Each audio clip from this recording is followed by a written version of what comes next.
Can you imagine building a structure the size of a commercial airplane, 400 kilometers above Earth, traveling at more than 28,000 kilometers per hour and surrounded by the vacuum of space?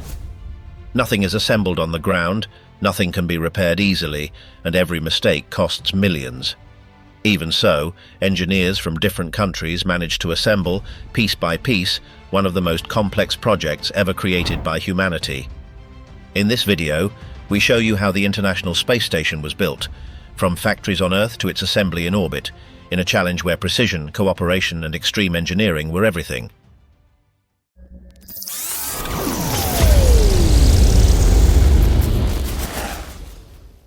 The International Space Station functions as a floating laboratory where experiments are carried out that would be impossible to perform on the Earth's surface.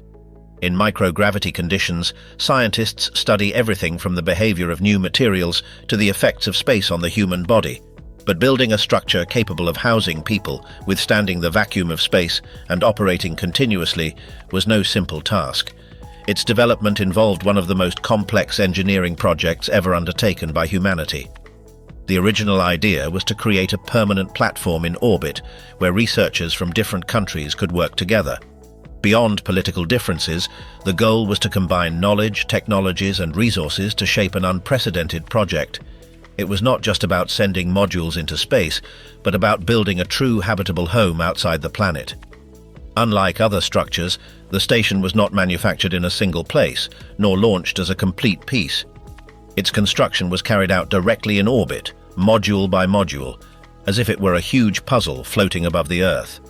Each of these elements was designed and produced in specialized facilities distributed around the world, from Russia to the United States, as well as Europe and Japan. All the pieces had to fit together with absolute precision and withstand extreme conditions, temperatures ranging from -150 to 150 degrees Celsius, constant radiation, and the ongoing risk of micrometeorites. The first component to reach space was the Zarya module, whose name means dawn in Russian. This reinforced aluminum cylinder was manufactured in Moscow and designed to become the initial functional base of the station. Zarya performed key functions of propulsion, storage, and energy supply during the early stages of the project. To optimize space, its engineers integrated the fuel tanks directly into its structure, an efficient solution in an environment where every centimeter counts.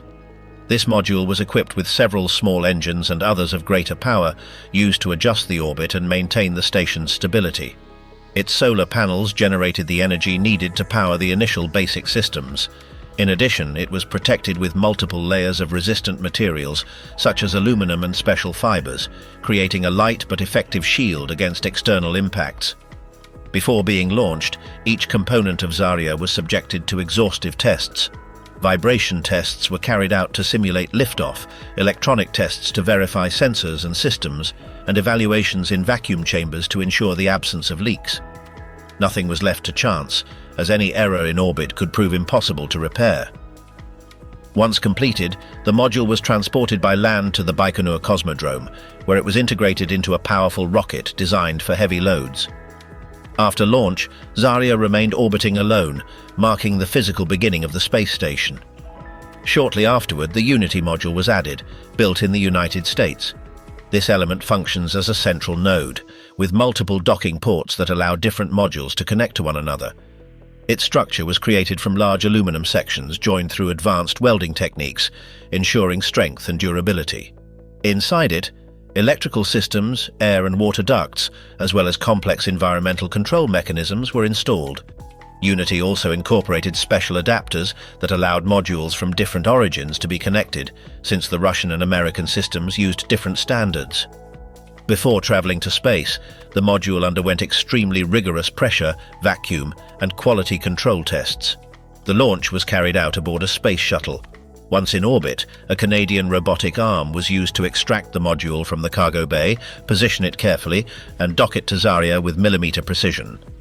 After the initial docking, the astronauts conducted spacewalks to complete the electrical, data, and communication connections. With this foundation established, the Zvezda module arrived, whose name means star. This component became the habitable heart of the station.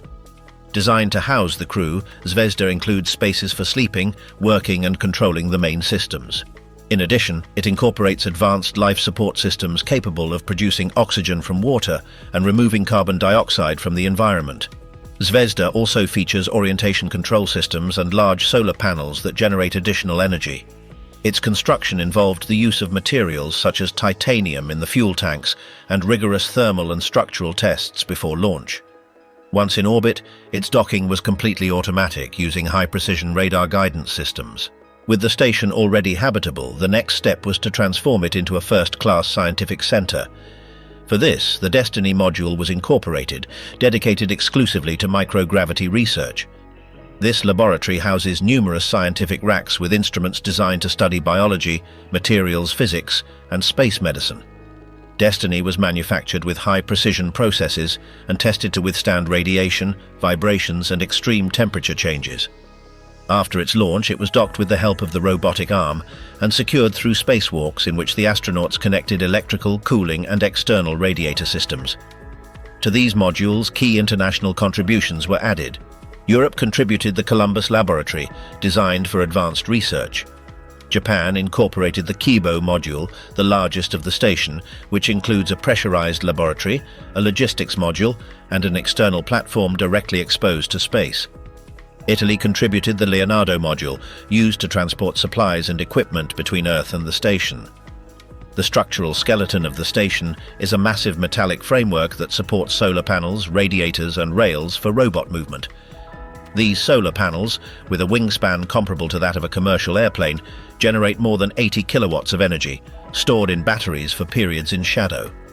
The Canadarm2 robotic arm plays a fundamental role in assembly and maintenance operations. Capable of moving extremely heavy loads in microgravity, this robotic system made it possible to install complete modules and assist astronauts during numerous spacewalks. Maintaining the space station in its orbit is not an automatic or permanent process, but a continuous effort that requires constant monitoring and periodic maneuvers.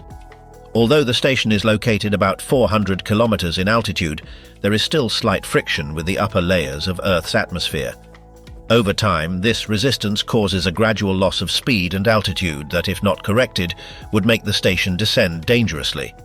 To prevent this, reboost maneuvers are performed regularly, using engines integrated into different modules and attached cargo spacecraft.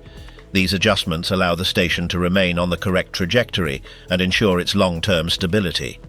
The control of orientation is equally critical. The station must maintain a precise position to ensure the proper functioning of its solar panels, communication antennas, and docking systems.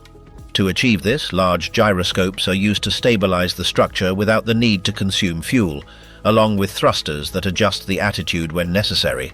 All these systems are monitored both by the crew on board and by control teams on Earth, who analyze data in real time and coordinate each maneuver with extreme care. The life support system represents one of the greatest technological achievements of the project.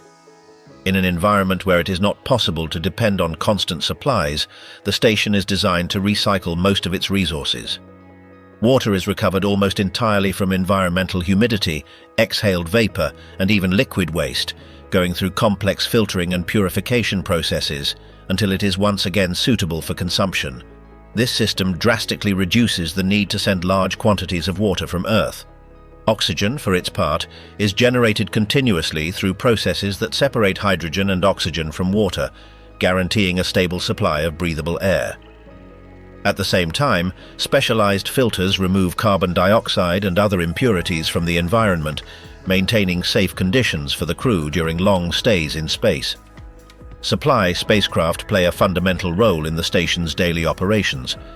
Uncrewed and crewed vehicles transport food, spare parts, fuel, and scientific equipment, docking with extreme precision. These maneuvers are carried out using automatic guidance systems, and in many cases with the assistance of robotic arms controlled from the station. Each docking is a delicate operation that requires absolute coordination, as any error could compromise the safety of the structure and its occupants. Thanks to this combination of advanced technology, constant supervision, and international cooperation, the space station can remain operational for years, functioning as a fully self-sufficient orbital laboratory prepared for the challenges of the space environment. The construction of the International Space Station was neither a simple nor a linear process. Over the years, the project had to overcome enormous technical, logistical, and also political challenges. Coordinating multiple countries with different technologies, their own standards, and shifting priorities required an unprecedented level of planning and cooperation. Each module had to be manufactured with extreme precision, transported thousands of kilometers away, and assembled in orbit, where any error could become a critical problem. Despite delays, budget difficulties, and complex strategic decisions, the project advanced step by step until it became a reality. The final result is a structure of more than 420 tons that orbits the Earth at high speed, with a size comparable to that of a large commercial airplane. It is not only an impressive work of engineering, but also a tangible symbol of international collaboration. The station demonstrates that even in an environment as hostile as space, it is possible to build and maintain a functional habitat thanks to the joint efforts of multiple nations. At present, the International Space Station continues to operate as a first-class scientific laboratory. Inside it, experiments are carried out that provide key knowledge about medicine, physics, biology, and technology, many of which have direct applications in everyday life on Earth. At the same time, the station serves as a testing ground for technologies and procedures that will be fundamental in future exploration missions, including trips to the Moon, Mars, and other more distant destinations. Each module, each cable, and each solar panel is the result of the coordinated work of thousands of engineers, technicians, scientists, and astronauts from around the world. Floating in the silence of space, the International Space Station remains a permanent reminder of how far humanity can go when it decides to cooperate, share knowledge, and work together toward a common goal.